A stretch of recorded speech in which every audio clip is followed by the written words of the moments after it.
فيديو طويل. قبل ما ابدا في الرد على الرساله دي، جات لي في الانبوكس عايزه اتكلم عن بديهيات مش محتاجين نتكلم فيها، عشان لما عملت الفيديو بتاع انا عارفه انك حامل ومش مبسوطه، كان في ناس بتدخل تقول لي انتوا مش محاسين بالنعمه ومش مقدرينها. فدي بديهيات يا جماعه، مش محتاجين نتكلم ونقول قد ايه ان الحمل ده فعلا رزق ونعمه كبيره من ربنا. خليني بقى ارد على هذه الرساله. جات لي الرساله دي من يومين بتقول لي ان انا مش مبسوطه خالص في الحمل. هل ده طبيعي؟ اقول ان الصوره اللي بتطلع في الافلام بتاعت اول ما الست تعرف خبر الحمل فعينيها تقلب قلوب وفراشات وتنزل بكل الحب تشتري ملابس البيبي الجديده وتقعد تحلم بيه، يا جماعه الصوره دي ما بتحصلش، الصوره دي مش واقعيه. ليه؟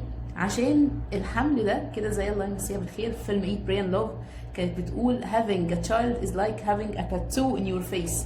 فالحمل والامومه هي خطوه بعد ما بتحصل الحياه فيها ما بترجعش زي قبل ما كانت. وانا مش جايه اخوفك، بالعكس انا اصلا شغلانتي ان انا بساعدك تكتشفي نفسك بعد الامومه، اللي بالمناسبه هي مليانه بوتنشلز ومليانه قدرات لو عرفتي فعلا تعرفي نفسك وتعيدي تصميم شكل حياتك مره تانيه. امال ايه اللي بيحصل؟ خبطه، صدمه، حاجه حصلت لي. تخيلي انت كنتي ماشيه في طريقك بتحلمي في حاجه معينه في شغلك، بتحلمي في اهداف مع جوزك، نفسكوا تسافروا البلد الفلانيه، نفسكوا تعملوا كذا، نفسكوا تتحركوا في الاتجاه الفلاني، وفجاه حصل حاجه، خبر هيغير مسار حياتك كلها وهيغير شكل حياتك كلها. فطبيعي اول ما اعرف الخبر ده اكون قلقانه ومش مبسوطه وحاسه بالتوتر وحاسه بالخوف. كل دي مشاعر منطقيه جدا نتيجه ان هيحصل تغيير كبير في حياتي. فمش المنطقي اني اكون داخله هذا التغيير بسعاده عارمه وانشكاح، لا، هكون قلقانه. حتى يا جماعه في شغلانه احلامي اللي انا رايحه لاول يوم بتبقى بطني مكركبه وقلقان. المشاعر يا جماعه مفيش حاجه اسمها ان هو شعور واحد هو اللي سايق وهو اللي مسيطر وهو بس اللي موجود. دايما المشاعر في انتجريشن، فالحاجه وعكسها ممكن تبقى موجوده عادي. يعني مشاعر انسانيه موجوده عند اي يعني بني ادم ربنا خلقه. حاجه بلوم نفسي كتير ليه ما اخدتش مانع. طيب هل لو انا كنت اخدت مانع ده ضمان 100% ان انا مش هحمل؟ الاجابه لا، لان الحمل ده حاجه بتقع تحت اسم او امبريلا قدر ربنا، وقدر ربنا في دايره تحكمنا بيقع فين؟ قدر ربنا في دايره عجزنا. يعني ايه دايره عجزنا؟ يعني I have no control على قدر ربنا. دي حاجه مكتوبه لي، هموت امتى، هنجح امتى، هولد امتى، هسقط امتى، كل دي حاجات مكتوبه قدريات. فاحنا ما بنسيطرش على القدريات، امال بنعمل ايه؟ بنقبلها، لان هي طالما حاجه في دايره عجزي يعني انا ما اقدرش اتحكم فيها، مش هعرف اغيرها. خلاص انا عرفت ان انا حامل فمش هعرف اغير ده.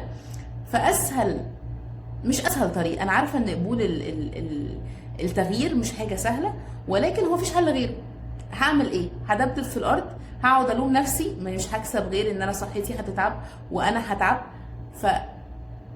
فاسهل طريق هو ان انا اكسبت، اتقبل ان ده حصل، وبدل ما اسال نفسي انا ايه الغلط اللي عملته ووصلني لده، اسال نفسي طب انا هعمل ايه دلوقتي؟ ايه اللي في ايدي ومتاح تحت ايدي دلوقتي اتحرك بيه؟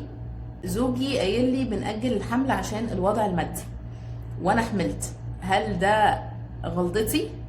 لا، هو مش غلطة اي حد، ولا غلطتك ولا غلطة جوزك ولا غلطة اي حد، هو تاني هو قدر. فالقدر احنا بنقبله، ودي حاجة ليكي ولجوزك، انتوا الاتنين محتاجين تقبلوا ده. انتي معلكيش مسؤولية، انتي مش ملامة عشان حملتي. دي نقطة لازم تكوني عارفاها كويس، وتتكلمي كمان مع جوزك في نقطة زي دي. ما تشيليش همها. يعني احنا لما بنبقى في هذا السيتويشن الصعب اول حاجه بنفكر فيها ننجو بانفسنا ثم نفكر في الاخرين، ودي مش انانيه ودي مش نرجسيه ودي مش اي حاجه. واحنا على الطياره بيقول لك حط ماسك التنفس لنفسك الاول قبل ما تحطه لابنك. ليه؟ عشان تنقذ نفسك وبعدين تنقذ الناس اللي بتحبهم. انا دلوقتي لو جوايا كل المشاعر الصعبه ديت وبزيد، عارفين انتوا دايما لما بنبقى في موقف صعب مخنا بيعمل ايه؟ يقول لك هات لي بقى كل المواقف اللي شبه ده وحطها لي كده على دماغ الراجل دوت بقى، خليه مش هو في القلق دلوقتي، طب هات لي كل المواقف المقلقه. المخ بيفكر كده، بيروح يجيب كل المواقف اللي هتزود عليكي شعورك ويحطها. عشان كده بنحتاج نحس المشاعر ونقف نتكلم معاه بعدها بعقلانيه. طب احنا محتاجين نعمل ايه؟ ازاي اقدر اطمن؟ بقى انا بفكر انزل الطفل انا عندي سؤال، هو انت لو نزلت الطفل شعور الذنب واللوم اللي جواكي هيقل؟ شعور الذنب ده هيتضرب في باور 1000، لان انت بتقتلي روح. فاكيد ده مش الحل، واكيد ان ده السوليوشن طبعا، ده غير هرمونيه الفعل نفسه. ازاي بقى بنقبل مشاعرنا؟ انا عارفه كل الناس بتتكلم عن المشاعر، ايوه بنحس المشاعر ازاي؟ المعضله الاساسيه في المشاعر هي ان هي عليها احكام كتير جدا. يعني المشاعر عامله زي الطاقه، بتخش وتخرج يعني تخش منك وتخرج منك. ايه بقى اللي بيحصل؟ ان احنا بنخاف نحس، فنبقى واقفين عاملين كده اهو، بنخاف منها قوي والله. يعني احنا لو حسينا، لو شعور الحزن دخل وطلع، هتلاقي الحزن ده عدى بسرعه جدا.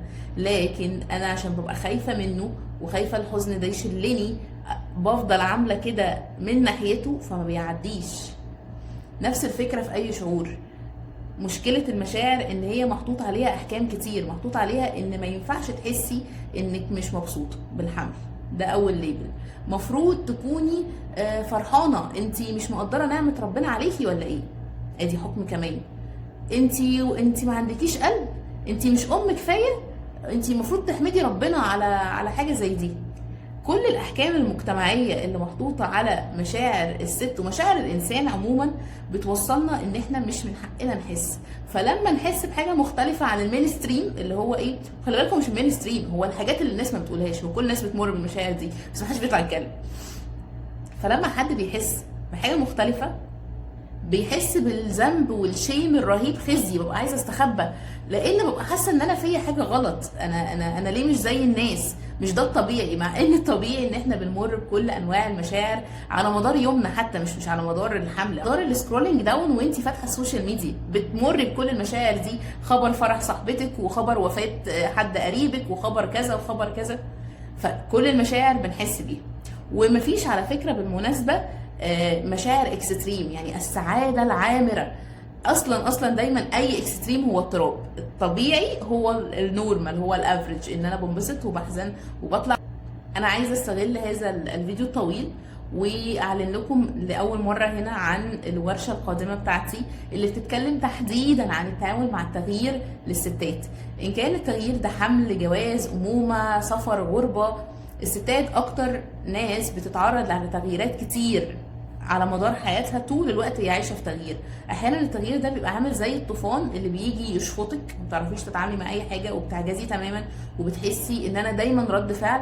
ولو اتعلمت ازاي ادير انا التغيير واركب موجه التغيير فعلا واتعامل معاها بشكل صحيح، هتلاقي ان دايما كل تغيير في حياتك هو نقله ومساحه نمو حقيقيه ومساحه تعلم وتجربه كبيره جدا في حياتك.